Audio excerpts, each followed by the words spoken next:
Et, par contre, la tante n'est pas là. Dans la famille Blard, le dimanche, c'est une tradition, c'est pique-nique. On charge le camion car le fameux pique-nique pays a toujours lieu en extérieur et en famille. Et c'est Reine Claude qui orchestre l'organisation. Disons, le repas, c'est très important, hein. Mais pour nous, le pique-nique, c'est le partage avec les autres, avec la famille, avec les amis, voir que tout le monde est heureux. Et dans un pique-nique, toute la famille s'investit. C'est un véritable déménagement. Chaises, tables, glacières. Patrick, le chef de famille, surveille que rien ne manque. Je surveille pour voir s'il attache bien la marmite, parce que je ne veux pas voir la marmite voltiger en route. Le chargement est prêt, direction la plaine des Cafres, dans les Hauts de l'Île. Patrick et Reine Claude retrouvent toute la famille. Ils sont une quarantaine. Et la famille Blard n'est pas la seule à la plaine des Cafres. Le dimanche, toutes les aires de pique-nique sont prises d'assaut et il faut réserver sa place. Patrick a dû venir la veille pour avoir le meilleur emplacement.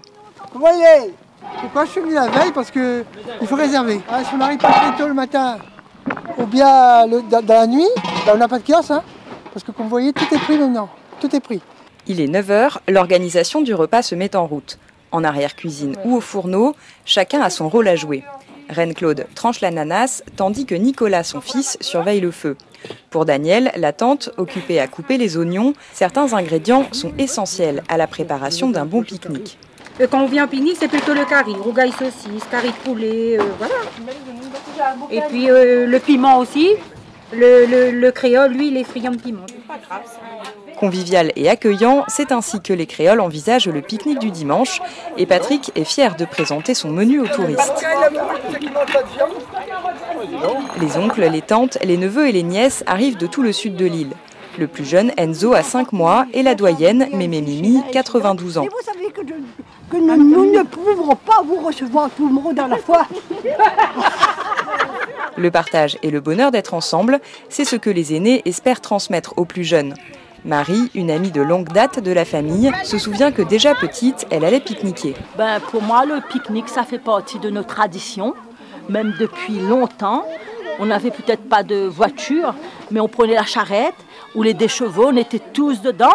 Et puis nous partions pique-nique, chemin Volcan ou ailleurs. Pour nos petits-enfants et nos arrières, si on n'essaye pas de quelque part de sauver ça, je pense que pour moi, le Réunionnais n'aura plus de tradition. À midi, l'assistance est au complet et l'humeur au beau fixe. Dernier tour de chant avant de passer au carry.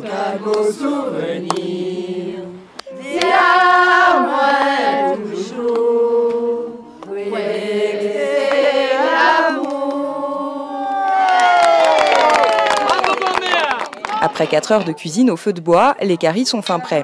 À la Réunion, 2 règles prédominent à la préparation du repas dominical. Il est familial et les réjouissances se déroulent en plein air. Patrick et Reine Claude peuvent enfin savourer leur retrouvaille et le pique-nique sera réussi si le cuisinier est à la hauteur.